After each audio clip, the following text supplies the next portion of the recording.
Begitu besarnya tawakal. Dan dia bagian dari ibadah. Termasuk tawakal, takut ya. Takut, khasyah. Allah katakan dalam Al-Qur'an banyak. Ya. Fala takhafuhum wa khafuni in kuntum mu'minin. Jangan takut sama orang kafir, tapi takut sama aku jika kalian orang-orang yang mukmin.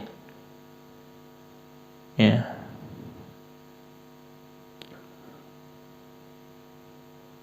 Demikian juga ya jenis-jenis ibadah yang lainnya. Jenis ibadah yang lainnya. Insyaallah setelah buku ini kita masuk ke kitab As-Salasatul Usul. Seharusnya itu dulu, Salasatul Usul, kemudian ini. Tapi baru saya terjemahkan kemarin.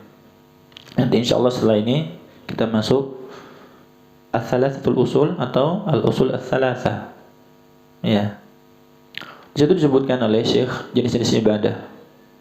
Ya, ibadah qalbiyah, hati, tawakal, kemudian roja, berharap, sebagaimana kita hafal dalam surah Al-Kahfi, "Faman kana yarju liqa'a rabbih falya'mal 'amalan shalihan wa lam yusyrik bi'ibadati rabbih ahada." Siapa saja yang berharap, roja.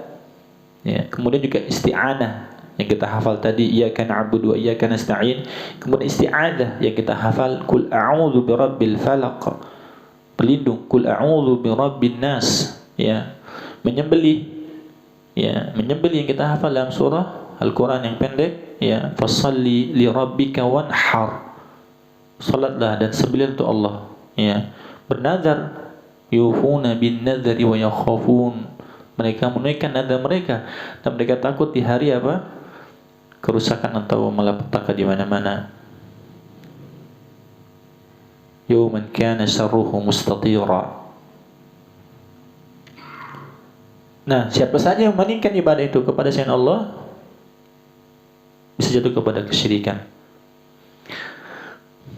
Wa yakfiru maduna dzalik, Allah akan berikan ampunan selain itu. Ai maksudnya adalah yakfiru jami'adz dzunubi ghaira syirk. Allah akan ampunkan semua dosa selain syirik. Makanya hadis Mu'adz bin Jabal yang pernah kita baca, di saat Nabi bertanya, "Ya Mu'adz, atadri ma haqqullahi 'alal ibadi wa ma haqqul ibadi 'ala Allah?" Tahukah Anda apakah hak Allah atas hamba? Apakah hak hamba atas Allah? Allah Rasulullah alam. Waktu Nabi masih hidup kita mengatakan Allahu wa rasuluhu alam. Nabi telah meninggal, Allahu a'lam. Nabi sebutkan haqqullahi 'alal ibad ay'buduhu wa la yusyriku bihi syai'a. Hak Allah atas hamba adalah agar hamba beribadah hanya kepada Allah. Di antaranya tadi salat, puasa, zakat, haji, doa, takut, harap, cemas, menyembelih, berlindung, bertobat untuk Allah. Dan jangan dia melakukan kesyirikan kepada Allah dengan sesuatu apapun. Wa haqqul ibadi 'ala Allah, hak yang akan diperoleh hamba atas Allah, alla yu'adziba man la yusyriku bihi syai'an.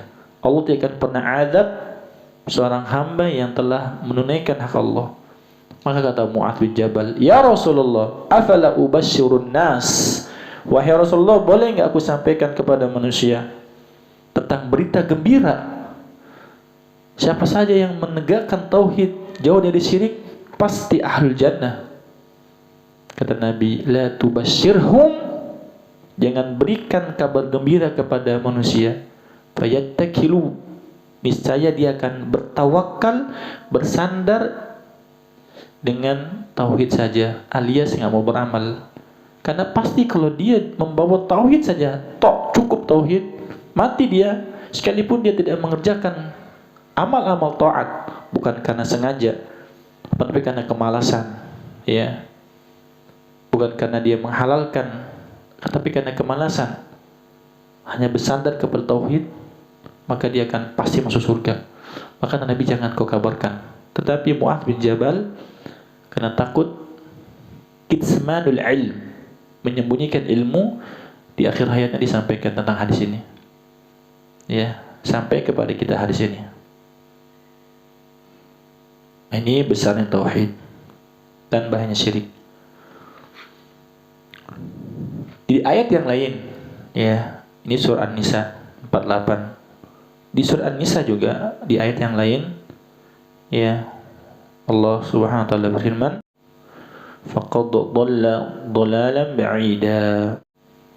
Dalam surah tentang pelaku syirik, ya, bahwa orang yang melakukan kesyirikan sungguh dia telah tersesat dengan kesesatan yang sangat jauh sekali, ya, dengan kesesatan yang sangat jauh. Dalam surah An-Nisa ayat 116, innallaha la yaghfiru ayyushraka bihi wa yaghfiru ma duna dzalika liman yasha wa may yusyrik billahi faqad dhalla dhalalan ba'ida. Ya, barang siapa yang melakukan kesyirikan kepada Allah, ya, sungguh Allah tidak akan ampunkan dia dengan mati membawa syiriknya. Allah akan ampunkan selain syirik. Dan barang siapa yang telah berbuat syirik atau berbuat syirik kepada Allah, maka sungguh dia telah tersesat.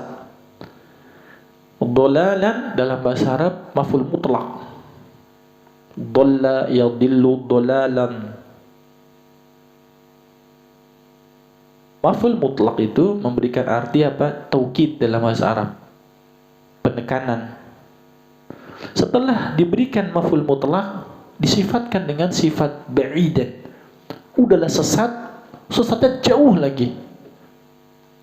Orang tersesat, ya, berapa radiusnya? Sekian meter. Ini jauh sesatnya. Allah sifatkan dengan ba'idan, sangat jauh sesatnya. Ya. Apa maksudnya? Kata para ulama tafsir dari kitab Al-Muyassar, faqad ba'uda 'anil haqqi bu'dan kabiran. Sungguh dia telah jauh dari kebenaran dengan kejauhan yang sangat besar sekali. Ya. Nah, kita kembali ke sini penjelasan Syekh. Iftara kadhiba. Iftara maksudnya kedustaan.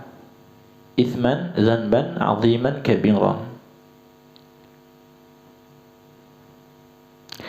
Kemudian penjelasan secara Syekh mengatakan, lamma kana syirku huwa akhtaru dhunubi wa aqbahuha wa ashadduha uqubatan. Tatkala kesyirikan merupakan dosa yang paling berbahaya, sejelek-jelek dosa, sekeras-keras azab, lima fihi min tanqisin li rabbi, karena di dalam kesyirikan ada pengurangan hak Allah azza wa jalla, wa tasbihihi bi makhluqatihi, karena juga ada penyerupaan atau menyerupakan Allah dengan makhluknya. Akhbarallahu fi hadil ayati annahu la yaghfiru li sahibi syirkin mata ala syirkihi. Maka Allah memberitakan di ayat ini, sungguh Allah tidak akan berikan ampunan bagi pelaku kesyirikan yang mati membawa syiriknya. Wa amma man mata ala tauhidi, adapun orang yang mati di atas tauhid, wa indahu ba'du dhunubi, dan dia memiliki sebagian dosa, fa innallaha wa'ada bil maghfirah lahu wafqa masyiatihi, maka Allah Subhanahu wa taala menjanjikan kepada dia ampunan wafqa, kalau bertepatan. Ternyata dia kena masya Allah, dapat masya Allah, Allah ampunkan.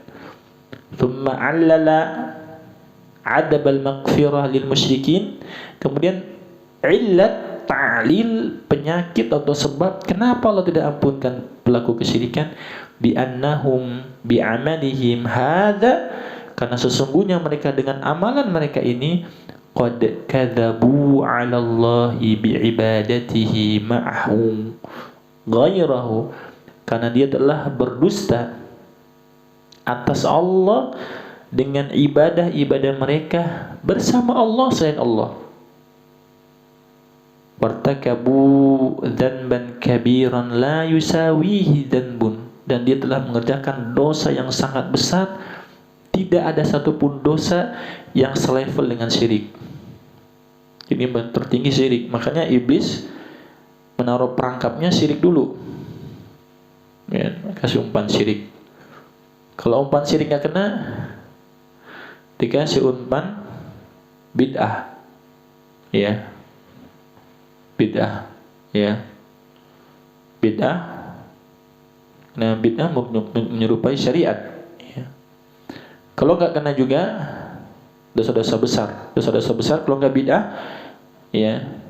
Kemudian maksiat, baru mubahat. Hal-hal yang mubah. Ya, jadi orang habis waktunya.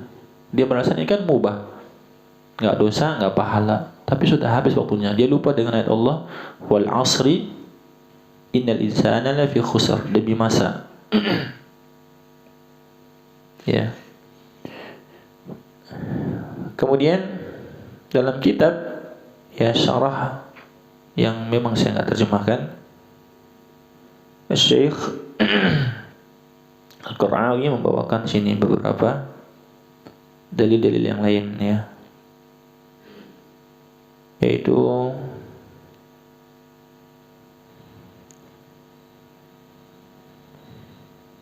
di antaranya adalah doa Nabi Ibrahim. Ya, berbawakan di sini firman Allah Subhanahu wa taala dalam surah Ibrahim ayat 35. Wa idz qala Ibrahim rabbi ij'al hadza baladan amina waj'alni wa bani an na'budal asnam. Nabi Ibrahim saja berdoa. Tatkala ingatlah Ibrahim berdoa, Rabbi, Rabbku, ij'al hadzal balada aminan.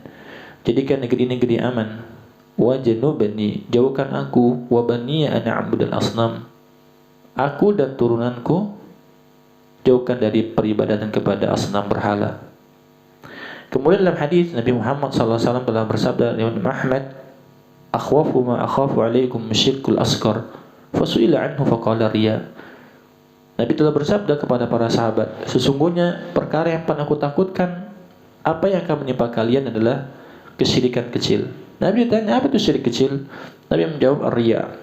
Riya itu orang kata ro'a, ya, ro'a, yara, ingin dilihat. Kalau sum'ah, sami'a yasma', ingin didengar. Ya, kalau ujub, bangga akan dirinya terhadap sesuatu yang dia miliki. Itu semua asyirkul asghar, ya, menghapuskan ibadah dia. Kemudian, ya, Syekh juga membawakan sabda Nabi Muhammad SAW. Riwayat Imam Bukhari, Nabi bersabda, man mata wa huwa yad'u min dunillahi niddan dakhala nar. Siapa yang mati membawa atau mendakwahkan atau menyeru selain Allah, atau membawa atau menyuruh selain Allah dengan satu tandingan, maka dia akan masuk neraka. Ya, dia akan masuk neraka. Kemudian Syekh juga membawakan hadis Muslim dari Jabir radhiyallahu anhu, anna Rasulullah sallallahu alaihi wasallam qala, man laqiya Allah la yusyriku bi syai'an dakhala al-jannah wa man laqiyahu yusyriku bi syai'an dakhala an-nar. Siapa saja yang berjumpa dengan Allah yang dia tidak melakukan kesyirikan kepada Allah dengan sesuatu apapun, pasti masuk surga. Dan barang siapa yang berjumpa dengan Allah dalam kondisi dia berbuat syirik kepada Allah dengan sesuatu apapun, dia pasti masuk ke dalam neraka. Kita masuk bab yang baru, babud du'ai ila syahadati alla ilaha illallah. Bab doa itu artinya bukan hanya doa. Da'a yad'u du'aan, da'watan, bisa menyeru, bisa berdoa, bisa mengundang. Ya. Ini maksudnya apa? Babud du'a. Bab mengajak manusia kepada syahadat la ilaha illallah. Itu maksudnya. Bukan bab berdoa kepada syahadat la ilaha illallah, maksudnya bab mengajak manusia kepada la ilaha illallah. Wa qaulullahi ta'ala, firman Allah Subhanahu wa ta'ala di dalam Al-Qur'an surat Yusuf ayat 108. Qul, katakan, hadihi sabili, hai Muhammad, inilah jalanku. Makanya kita alhamdulillah bahagia dapat sunnah.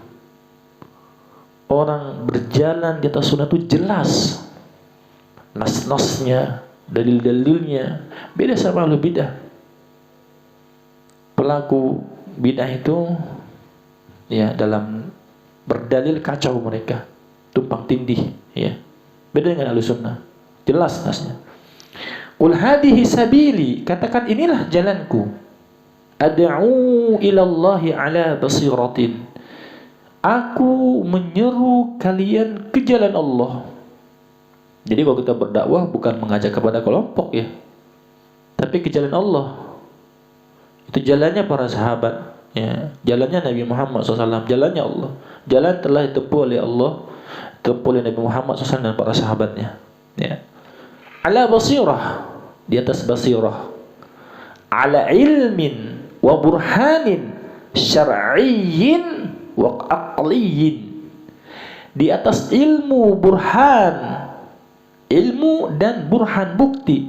Bukti secara syar'i, dalil-dalil syariat, baik yang sifatnya Al-Quran atau Sunnah maupun al-aql, aqliyun, akal.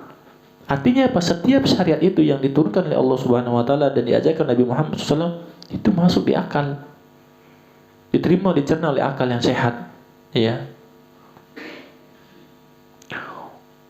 Wa man tabi'ani, dan orang-orang yang mengikutiku, ai iqtada bi, yang mengikutiku, subhanahu wa ma ana minal musyrikin. Subhanallahi wa ma ana minal musyrikin. Maha suci Allah dan tidaklah aku termasuk orang-orang yang berbuat syirik sama Allah. Syekh menjelaskan, sabili tariqi sunnati, jalanku dan sunnahku. Ad'u ila Allah ila dinihi wa dari karamatihi, menuju agama Allah dan negeri keberkahan, negeri yang penuh dengan kemuliaan, jannah maksudnya. Subhanah unazzihullaha wa u'azimuhu min an yakuna lahu syarikun aw nadid. Aku sucikan Allah, aku agungkan Allah, aku bersihkan Allah dari segala sesuatu yang disematkan kepada Allah, baik syarikat maupun nadid, tandingan ya. Penjelasan secara umum, Asy-Syarh al-Ijmali, ya'murullahu nabiyahu fi hadhil ayati bi an yu'allima an-nasa wa yubayyana lahum tariqatahu wa sunanahu wa anna manhajahu fil hayati wa huwa wa man tabi'ahu ad-da'wah wa man ittaba'ahu ad-da'wata ila dinillahi wa tauhidihi wa annahu fi dhalika ala ilmin wa burhanin huwa wa man iqtada bihi wa saddaqa bihi wa annahu yunazzihullaha wa yu'zimuhu an yakuna lahu syarikun fi rububiyyatihi wa asma'ihi wa sifatihi wa annahu bari'un minal musyrikin wa syirkihim. Kata Syekh, Allah Subhanahu wa taala memerintahkan nabinya dalam ayat yang mulia ini agar nabi mengajarkan manusia taklim dan menerangkan kepada manusia jalan beliau dan sunnah-sunnah beliau, dan sesungguhnya manhaj, metode beliau dalam kehidupan, yaitu beliau dan orang yang bersama beliau yang mengikuti dakwah beliau kepada agama Allah, mentauhidkan Allah, dan sesungguhnya beliau dalam fidzalika ala ilmin, dalam hal itu tegak di atas ilmu, di atas burhan, bukti. Huwa, beliau, wa man iqtada bihi, beliau bersama orang yang mengikuti beliau. Siapa ini? Para sahabat. Wa saddaqa bihi, membenarkan beliau. Wa annahu yunazzihullaha, dan sungguh beliau mensucikan Allah, tanzih, dan mengagungkan Allah. An yakuna lahu syarikun, ya, dibersihkan Allah dari segala sesuatu syirikat, baik dalam rububiyah Allah atau dalam nama-nama dan sifat Allah.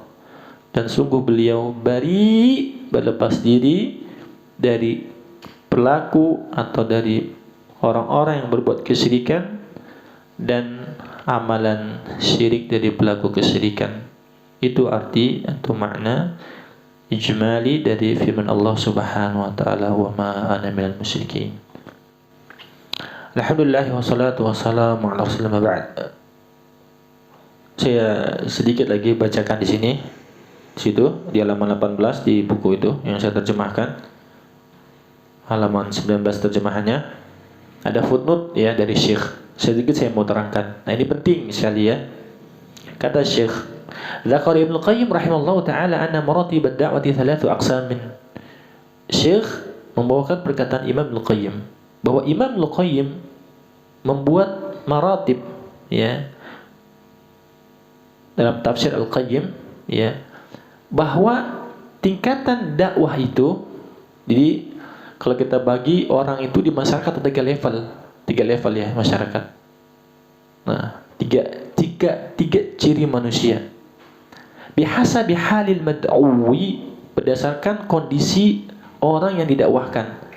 Jadi kita mau, misalnya kita ketemu orang nih, siapa bapak ini ya? Kita pikirkan dulu siapa dia. Di level mana dia masuk? Nah, ini harus penting. Makanya gak sembarangan main tembak, main dakwah, main segala, nggak bisa. Yang penting dakwahin, udah terus saya terima nggak terima terserah dia. Nggak bisa gitu, nggak bisa. Dakwah itu harus dipikirkan dan kita harus tahu siapa dia. Kalau dia seorang tokoh di masyarakat, beda dakwahnya, nggak sembarangan karena ketokohan dia. Ya, kalau dia orang biasa, beda dakwahnya. Ini penting bagi kita. Kata beliau, kata Imam Ibnu Qayyim, tiga manusia dalam hal yang didakwahkan. Fa innahu imma an yakuna taliban lil haqqi. Tipe orang pertama yang masya Allah ini, memang orang ini mencari kebenaran. Dia kemana-mana mencari kebenaran, tapi dia belum ketemu jalan. Ya mungkin kalau kita ingat dulu kita, yang kita nggak tahu di zaman-zaman nggak tahu, kita pengen tahu kebenaran. Tapi tak kala kita mendengar kebenaran, ini benar ini. Ini orang pertama ini, subhanallah ya. Muhibban lah, cinta kepada kebenaran, bukan hanya mencari, dia cinta sama kebenaran. Mu'thiran lahu, ithar, kebenaran itu membekas di hati dia. Dia akan senantiasa mendahulukan kebenaran ala ghairihi, atas lain kebenaran. Idza arafahu, di saat dia tahu kebenaran, dia akan cintai kebenaran. Dia akan jadikan kebenaran perkara terdahulu bagi dia. Fahada yud'a bil hikmah. Untuk orang seperti ini, dengan hikmah saja. Hikmah itu tanpa dalil. Pak, kalau mau ini dalilnya. Dia nggak perlu pakai dalil. Saking lembutnya orang itu. Sebagaimana firman Allah yang kita hafal, ud'u ila sabili rabbik bil hikmah. Jadi hikmah tanpa dalil. Dengan perilaku dia sudah yakin kamu pasti orang benar, tanpa dia harus membawakan dalil. Yang pertama, wala yahtaju ilal mau'izah. Subhanallah. Bahkan dia enggak butuh kepada nasihat mau'izah. Dia sudah, ini dia kebenaran, ini orang pasti benar. Dia enggak butuh nasihatin. Pak, Bapak terus enggak perlu dia. Dia akan berjalan. Wajidal, apalagi debat, enggak pakai debat. Bahkan mau'izah, nasihat saja dia enggak butuhkan. Dia akan ikuti kebenaran itu. Wa imma an yakuna mushtaqilan bididdil haqq. Tipe orang kedua, sibuk nih orang. Tapi apa? Sibuknya menentang kebenaran. Lakin, tapi ada positifnya. Lau arufahu, kalau dia tahu itu memang suatu kebenaran, atharahu wa taba'ahu, dia akan menjadikan kebenaran sesuatu yang akan dia angkat, akan dia ithar, akan dia dahulukan dalam kehidupan dia, dan dia akan mengikuti kebenaran tersebut walaupun dia menentang. Pasti ini benar nih, dia akan apa? Ithar, mendahulukan kebenaran dan dia akan ikuti kebenaran. Fahada yahtaju ilal mau'izah. Untuk orang seperti ini butuh nasihat. Pak, begini Pak sebenarnya. Dalam mau'izah ada dalil. Dalilnya begini. Wa targhib. Targhib, motivasi. Bapak harus begini. Wa tarhib, dan ancaman. Hati-hati Bapak. Kalau Bapak begini, Bapak kan begini. Ini orang kedua, ya. Wa imma an yakuna mu'adidan mu'aridan fahada yujadalu billati hiya ahsan. 3 nih orang ketiga. Ini yang paling berat. Orang yang mu'anid, pembangkang, keras kepala, melawan. Mu'arid, berpaling. Udah keras kepala, membangkang, berpaling. Tidak ada kecondongan kepada kebenaran. Maka untuk orang yang begini, dijidal, didebat dengan cara ahsan, yang terbaik. Bayangkan coba, ya, debatnya bukan cara yang kasar, ahsan, bentuk isim tafdil yang terbaik. Fa in raja'a, kalau dia kembali, alhamdulillah. Wa illa, ternyata dia masih terus berdebat. Intaqala ma'ahu ilal jidal in amkan, berpindah dari satu permasalahan ke permasalahan lain. Contohnya terbaik apa? Kata ahli ilmu, kisah Nabi Ibrahim. Nabi Ibrahim diberikan Allah hujah yang kuat sekali. Kan kita tahu kisahnya, ya. Di saat Nabi Ibrahim berdebat dengan Namrud, ya. Ya. Dia katakan, aku juga bisa hidupin, bisa matikan. Di saat Nabi Ibrahim mengatakan, Rabbu menghidupkan, matikan, aku juga bisa. Ya. Nah, ini contoh perdebatan. Jadi jangan berdebat di situ-situ aja muter-muter, nggak selesai. Ya.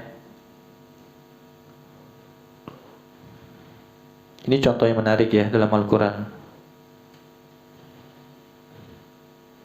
Dalam surah Al-Baqarah 258. Ya, Al-Baqarah 258.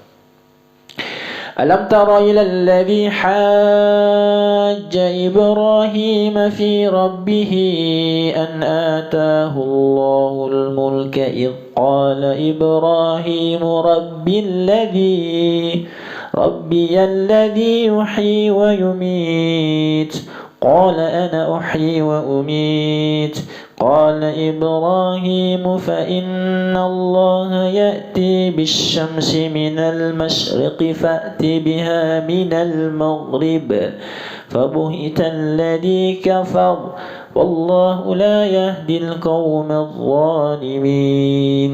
Al-Baqarah 258. Alam tara ila alladhi haja Ibrahim, tidakkah engkau melihat Rasul, maksud Nabi kita Muhammad SAW, ajaba min hali hadal ladzi jadal Ibrahim alaihissalam fi tauhidillahi wa rububiyyatihi. Tidakkah engkau melihat tentang, ya, orang yang menghujat Nabi Ibrahim tentang Allah, tentang tauhid, tentang rububiyah Allah Subhanahu wa taala. Idh qala Ibrahimu rabbiyalladzi yuhyi wa yumit. Di saat Nabi Ibrahim alaihissalatu wassalam mengatakan, sesungguhnya Rabbku itu yang menghidupkan, mematikan. Maka si raja yang sombong ini mengatakan, aku juga bisa uhyi wa umit. Aku bisa mematikan dan menghidupkan. Kata ulama ahli ilmu 2 tafsirannya. Menghidupkan, mematikan, pertama dipanggil 2 orang, satu dipancung, mati kan, satu pergi kamu. Nah, itu bisa. Tafsiran kedua, benar-benar aku bisa menghidupkan, mematikan. Ini kan butuh kepada apa? Masyhad, sesuatu yang disaksikan. Bagaimana caranya nih? Tapi Nabi Ibrahim cerdas, Allah berikan ilmu. Yang ini akan disaksikan oleh semua orang, orang nggak akan pernah bisa mengelak lagi. Lihat, maksudnya Allah. Nabi Ibrahim ngomong, oh bohong kamu. Nabi Ibrahim gak bilang begitu. Wah, gak mungkin masa gitu. Itu bukan itu maksudnya. Yang saya mau begini, gak gitu. Itu namanya debat apa? Debat gak ada ilmunya. Tapi Nabi Ibrahim, oh berarti orang ini masih terus mengengel, mu'anid, mu'arid. Apa kata beliau? Fa inna Allah ya'ti bisyamsi minal masriqi. Tuhanku, Rabbku, arti rubiyah apa tuh rubiyah? Al-Mutasarrif, yang mengatur alam ini. Rabbku yang mengatur alam semesta ini bukan hanya menghidupkan, matikan, tapi Allah juga Rabbku yang menjadikan matahari terbit dari masyrik timur. Fa'ti biha minal maghribi. Datangkan sekarang matahari terbit dari tempat terbenamnya, maghrib, barat. Fabuhita alladzi kafar. Langsung mati dia. Ya, dengan hujah Nabi Ibrahim alaihi salatu wassalam, maka terbungkamlah si kafir itu. Wallahu la yahdil qaumadz zalimin. Allah tidak akan pernah memberikan hidayahnya untuk orang seperti yang zalim, ya. Orang yang zalim, orang yang menghujat, ya, orang-orang yang sombong, yang kufur seperti ini. Ini contoh kecil, itu maksudnya. Jadi intaqala, berpindah. Jadi kalau debat jangan itu aja, pindah. Oh itu bohong, pindah kepada yang disaksikan langsung. Ya, dia nggak bisa ngomong lagi dah, diam 1000 bahasa. Ya. Kemudian dikit lagi ya Pak, dikit lagi saya izin. Ini penting. Ya, ini penting. Qala Syekh Abdurrahman ibn Muhammad ibn Qasim, berkata Syekh Abdurrahman ibn Muhammad ibn Qasim, la budda fi da'wa ila Allah min syartain. Kalau kita ingin dakwah jalan Allah itu ada 2 syarat. Pertama, an takuna khalisatan liwajhillah. Dakwah yang kita dakwahkan benar-benar ikhlas karena Allah, mengharapkan wajah Allah. Yang kedua, antakuna ala wafqi sunnati rasulihi. Dakwah yang kita dakwakan harus sejalan dengan sunnah Rasul sallallahu alaihi wasallam. Fa in ikhtalla da'i, jika seorang dai hilang, hilang bisyartil awal, syarat yang pertama ikhlas, karena musyrikan, naudzubillah, dia orang syirik, pelaku syirik karena ibadahnya tegakkan bukan karena Allah. Wa in ikhtalla bitsani, kalau hilang yang kedua itu di atas sunnah Rasul SAW, kana mubtadi'an, maka dia adalah pelaku bid'ah. Kama anna 'ala da'i an yakuna 'aliman fima ya'muru bihi. Setelah dia ikhlas ittiba, dia harus berilmu. Ilmu itu enggak sehari 2 hari, sebulan 2 bulan, setahun 2 tahun, belasan bahkan puluhan. Dan itu juga belajarnya sungguh-sungguh, bukan sembari main-main. Ya. Maka seorang dai harus tahu, berilmu tentang apa yang dia perintah. Dia perintahkan apa, dia harus tahu ilmu itu. Wa fima yanha anhu, dan dia harus tahu apa yang dia larang. Kemudian rafiq dengan lemah lembut, fima ya'muru bihi, terhadap apa yang dia perintah, wa fima yanha anhu, dan apa yang dia larang. Jadi setelah tauhid, ittiba, ilmu, rafiq alias dengan lemah lembut dakwahnya. Makanya kan di masyarakat kita aja udah berat di masyarakat. Kalau kita datang dengan kekerasan, dah selesai. Ya, jadi ini harus lembut, rafiq. Ingat bahwa dakwah sunnah itu enggak maksa orang. Ya, berbeda sama kaum radikal. Ya, dakwah sunnah enggak pernah maksa orang. Termasuk dalam keluarga juga. Ya. Pernah kan saya ceritakan sini? Saya enggak pernah dakwakan keluarga saya. Dalam artian langsung duduk, ayah saya, ibu saya ceritakan, saya nasihatin, enggak pernah sama sekali. Sekalipun enggak pernah. Sampai saat ini nggak pernah.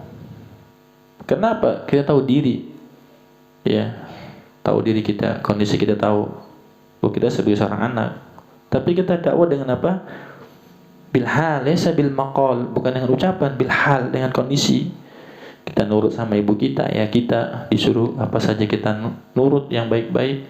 Kita sholat ke masjid, saatnya sholat kita ke masjid dengan sendiri, itu dakwah, ya. Apatnya kok kita ngomong besar-besar, subuh kesiangan bangunnya harus disiramin dulu, katanya begini, bangun kesiangan subuhnya, gak pernah sholat ke masjid, atau buruk akhlaknya, itu jadi bumerang buat kita sendiri.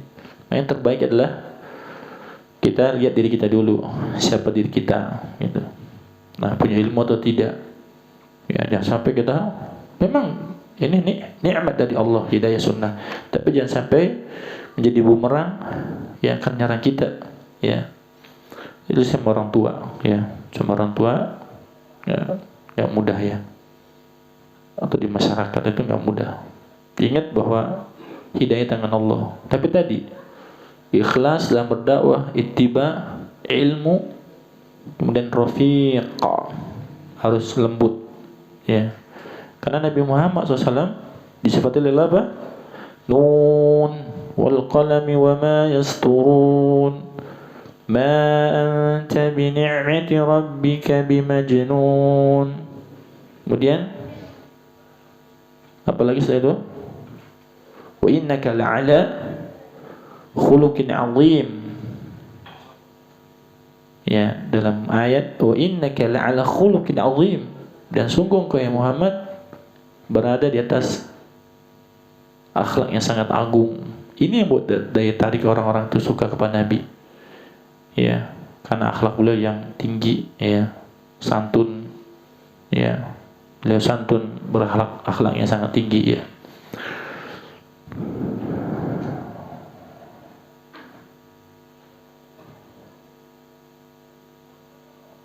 Surat apa itu? Wa innaka la'ala khuluqin azim. Al-Qalam ayat keberapa itu? Al-Qalam ayat keberapa? Ayat?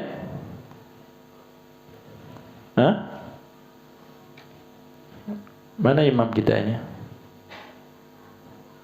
Al-Qalam ayat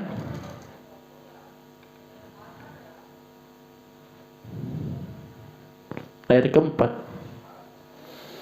Nun wal qalam wa yasturun ma anta bi ni'mati rabbika bimajnun wa inna laka la'ajran ghairu mamnun wa innaka la'ala khuluqin 'azim.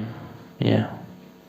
Mungkin sampai sini dulu. Wallahu a'lam bishawab. Ada soal, pertanyaan tentang tadi dakwah. Itu belum selesai ya. Belum selesai, itu masih ada lagi sambungannya. Dakwah pertama kali la ilaha illallah. Ya, dengan ilmu. Ya, jangan kita jadi orang hebat di media sosial. Ya, karena kita banyak orang-orang hebat di media sosial. Sebenarnya mereka bermodalkan copas saja, nggak punya ilmu sama sekali. Ya, jangan sampai kita jadi ahli fatwa di media sosial. Padahal kita nggak tahu apa-apa. Jangan modal comot sana, comot sini, mengambil sana, ngambil sini, tapi nggak tahu. Ya, makanya di sini kita harus diuji. Ya, dengan ilmu, dengan bahasa Arab. Itu ujiannya. Ya, itu ujiannya berat.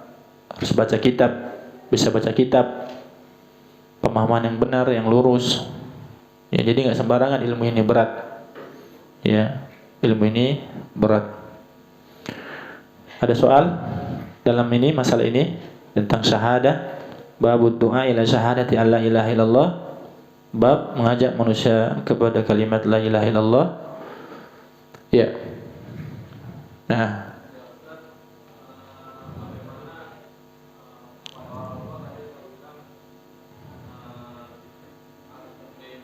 ya.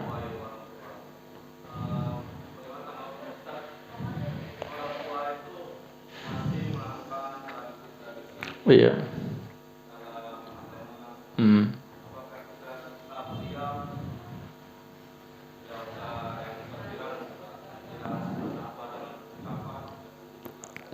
Baik, kita kan punya doa.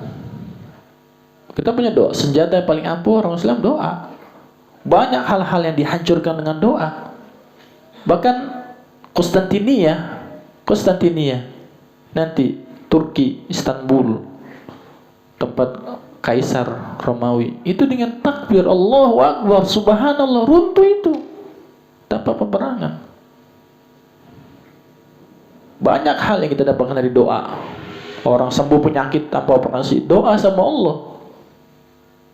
Abu Hurairah punya ibu kan, datang ke Nabi, doakan ibu saya, sampai ke langit. Jadi doa dalam sujud kita. Ya, adapun kita yang bisa kita kerjakan orang tua kita, ya kasih duit sebanyak-banyaknya. kasih pakaian yang dia suka selama tinggal melanggar syariat. Jangan pulang kampung, Pak itu tanah belakang udah jual belum? Saya mau ini buka usaha, gimana? Ya, justru kita pas pulang kampung, kita bantu orang tua kita. Ya jadi petani. Ya, saya dulu seperti saya bilang, saya kalau pulang kampung perbaiki atap rumah, naik ke atas. Gak pernah saya bacakan Al-Quran atau gitu, gak pernah. Diem aja. Tapi ada doa.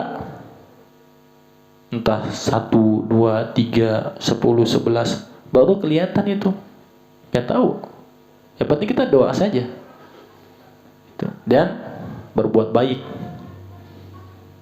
Perintah untuk berbuat baik.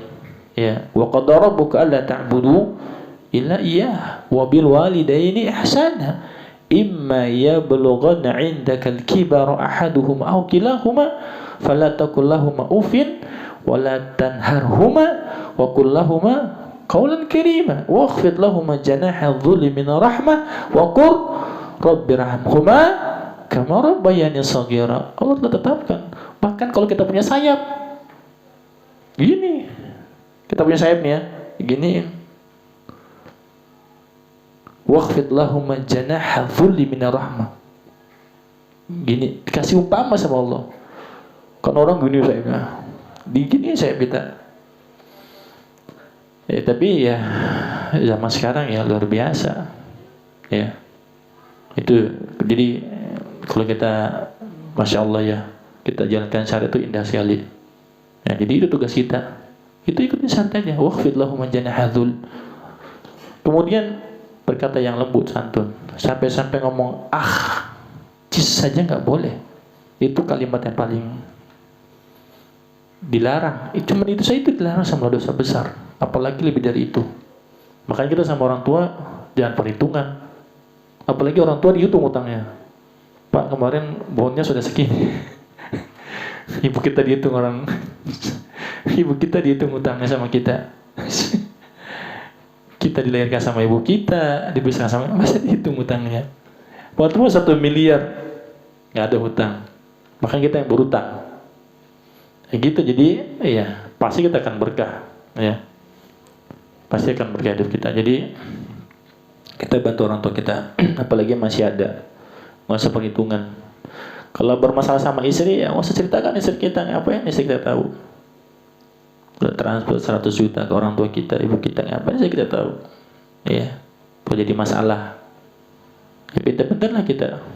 Ya, berbuat yang penting perintah bakti sama orang tua sepanjang hayat, nggak ada putusnya, panjang hayat, sepanjang kehidupan. Allah gandengkan tauhid dengan ihsan sama orang tua. Wa qadara rabbuka alla ta'budu illa iyyah wa bil walidaini ihsana. Allah gandengkan setelah tauhid, jangan lupa orang tuamu, jangan lupa bapak ibumu. Nah kalau kita hidup seperti itu, kita akan berkah hidup kita. Ya, kita pasti akan bahagia dunia akhirat, itu pasti. Dan saya saksikan orang-orang yang berbakti sama orang tuanya bahagia semuanya. Walaupun dia bermasalah hidupnya, tapi di akhir hayatnya dia bahagia. Walaupun bermasalah, tapi dia bakti sama orang tuanya. Walaupun bermasalah ya, di akhir hayatnya dia berbahagia. Masya Allah, luar biasa itu janji. Ya, sabda Nabi Muhammad SAW, orang yang berbakti sama orang tuanya nggak akan pernah sengsara. Ya, menjelang akhir hayatnya bahagia. Bahagia dia. Ya. Subhanakallahumma bihamdika asyhadu an la ilaha illa anta astaghfiruka wa atubu ilaik. Assalamualaikum warahmatullahi wabarakatuh.